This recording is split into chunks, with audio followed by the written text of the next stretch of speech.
ఒక 16 సంవత్సరాల యువరాజు సమస్త మహారథులు కలిసి చంపాల్సినంత శక్తి అతనిలో ఏముంది?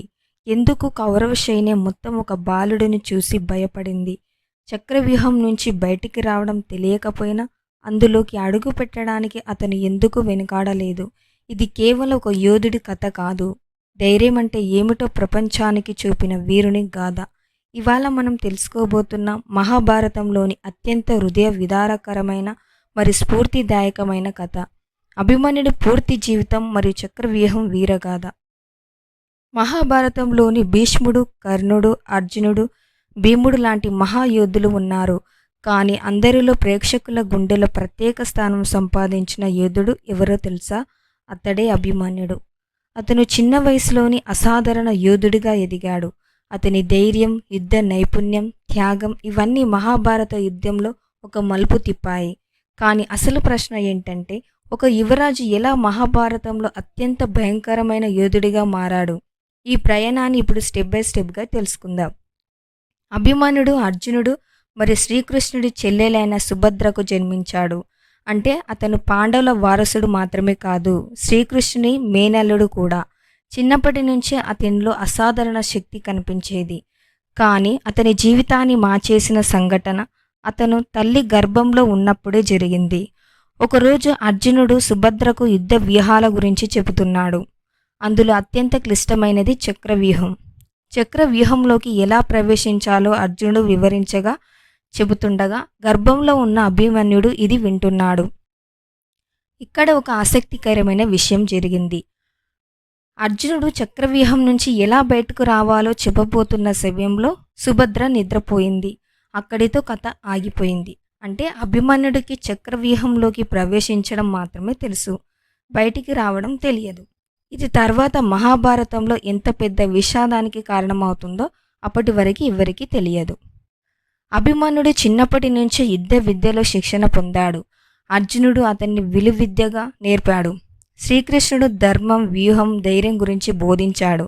అతని శక్తి ఎంతంటే చిన్న వయసులోనే అతను మహాభారతంలో సమానంగా యుద్ధం చేయగలిగేవాడు. ఇప్పుడు మీరు ఒక విషయం ఆలోచించండి. ఎంతటి శిక్షణ ఉంటే భీష్ముడు, ద్రోణుడు వంటి మహాయోధులను కూడా ఒక యువరాజుని గమనిస్తారు. అంతటి ప్రతిభ అభిమన్యుడిలో ఉంది. అతను కేవలం బలవంతుడు కాదు, అతను వేగం, తెలివి, ధైర్యం కలిసి యోధుడు. అందుకే కౌరవులు అతని చాలా ప్రమాదకరంగా భావించారు. ఇప్పుడు అసలు కీలక భాగం. చక్రవ్యూహం అంటే ఏమిటి? చక్రవ్యూహం అనేది ఒక ప్రత్యేకమైన యుద్ధ వ్యూహం. ఇది ఒక చక్రంలా తిరుగుతూ ఉంటుంది. దాని ప్రతి పొరలో శక్తివంతమైన యోధులు ఉంటారు. ఒకసారి లోపలికి వెళ్ళిన తర్వాత బయటికి రావడం చాలా కష్టం. దీనిని బ్రేక్ చేయగలిగిన యోధులు చాలా తక్కువ మంది మాత్రమే.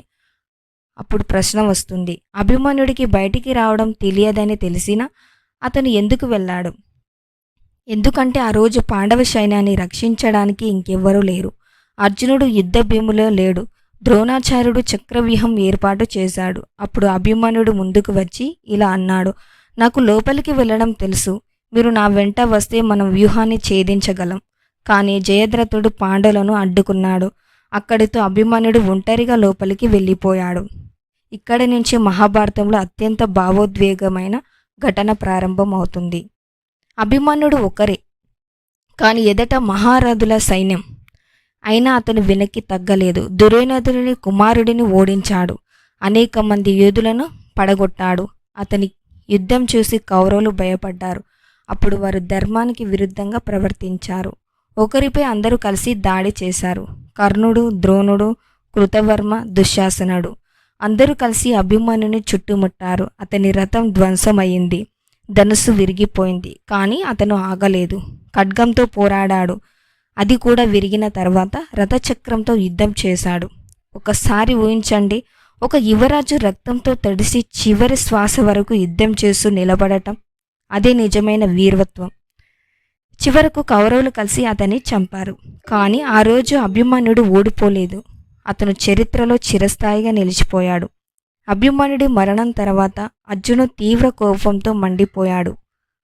అతను ఒక ప్రతిజ్ఞ చేశాడు, రేపటిలోగా జయద్రథుడిని చంపకపోతే నేను అగ్నిలో ప్రవేశిస్తాను. అది మహాభారత యుద్ధంలో ఒక పెద్ద మలుపు. అంటే అభిమన్యుడి త్యాగం పాండవుల విజయానికి ముఖ్య కారణమైంది. అతని మరణం కేవలం విషాదం కాదు, అతని ధర్మ యుద్ధానికి అగ్ని రాజేసిన సంఘటన. అభిమన్యుడి కథ మన జీవితానికి కూడా చాలా దగ్గరగా ఉంటుంది. మనకు కొన్నిసార్లు పూర్తి దారి తెలియకపోయినా బాధ్యత కోసం ముందుకు వెళ్ళాల్సి వస్తుంది.